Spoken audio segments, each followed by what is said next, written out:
خاتون نے پوچھا ہے جی، پاکستان سے سوال ہے، میری سسٹر کو ایک شیعہ لڑکا پسند ہے، اس نے 3 سال پہلے رشتہ بھیجا تھا لیکن ہماری فیملی نے شیعہ ہونے کی وجہ سے مسترد کر دیا تھا۔ میری بہن ابھی بھی اس کو پسند کرتی ہے اور کہیں اور شادی کے لیے رضامند نہیں۔ جب کوئی رشتہ آتا ہے تو وہ عجیب قسم کا رد عمل ظاہر کرتی ہے، رونا شروع کرتی ہے۔ میری فیملی نے استخارہ بھی کیا مگر اس میں بھی اچھا نہیں آیا۔ ہم نے اس کو سمجھانے کی پوری کوشش کر لی لیکن سب رائے گاں۔ عام بات یہ ہے کہ وہ دونوں رابطے میں ہیں اور ہمیں سمجھ نہیں آ رہا کہ اس اسٹیج میں ہم انہیں شادی کرنے دیں یا نہیں۔ بصورت دیگر میری سسٹر تو زندگی میں آگے بڑھنے کے لیے تیار نہیں۔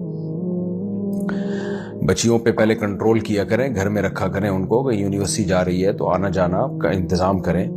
بالکل جب بچیوں کو آزاد چھوڑ دیتے ہیں تو پھر وہ اپنی مرضی کرتی ہیں تو پھر مسائل کھڑے ہوتے ہیں، اس پہ خاندان والے اس کو ایکسیپٹ نہیں کر رہے ہوتے۔ بعض دفعہ وہ درست فیصلہ کر رہی ہوتی ہیں، بعض دفعہ غلط فیصلہ کر رہی ہوتی ہیں، تو اس لیے لڑکی جو ہے وہ گھر کی 4 دیواری میں ہی اچھی ہوتی ہے۔ اور کہیں ضرورت سے باہر نکلنا ہے تو ایک نگرانی رکھنی چاہیے۔ ہم یہ نہیں کہہ رہے کہ لڑکیاں خراب ہوتی ہیں جو باہر جا رہی ہیں، لیکن نگرانی نہیں ہوتی تو خرابی کا چانس بڑھ جاتا ہے۔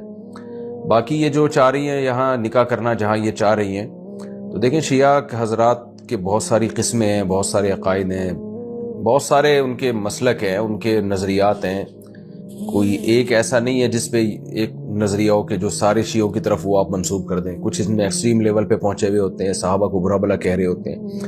کچھ ایسے ہوتے ہیں جو برا بلا نہیں کہتے، صرف حضرت علی کو حضرت ابو بکر پہ فضیلت دیتے ہیں۔ تو اس لیے جب بھی اس طرح کا کوئی سوال آتا ہے تو میں ڈائریکٹ جواب دینے کے بجائے میں ریفر کرتا ہوں کہ آپ جس شہر میں رہتے ہیں وہاں کسی قریبی مفتی سے رابطہ کریں۔ کسی مفتی سے بھی نہیں بلکہ وہ مفتی جو باقاعدہ ادارے میں ہوں، ادارے سے رابطہ کریں۔ جیسے آپ اگر کراچی سے ہیں تو بنوری ٹاؤن چلی جائیں آپ، یا آپ جامعہ فاروقیہ چلی جائیں، یا دارالعلوم کرنگی چلی جائیں، یا جامعہ رشید چلی جائیں۔ وہاں جا کے اس شیعہ کے پورے حالات بتائیں کہ بھئی اس کے یہ عقائد ہیں، اس کے بعد وہاں سے فتویٰ لیں آپ۔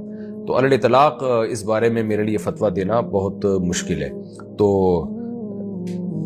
جس کی طرف سے نکاح کا پیغام آیا ہے تو اسپیسیفک اس کے عقائد کے بارے میں جان کے آپ وہاں سے کہیں سے فتویٰ لیں کہ تاکہ آپ کو پتہ چلے کہ یہ نکاح جائز بھی ہے یا نہیں۔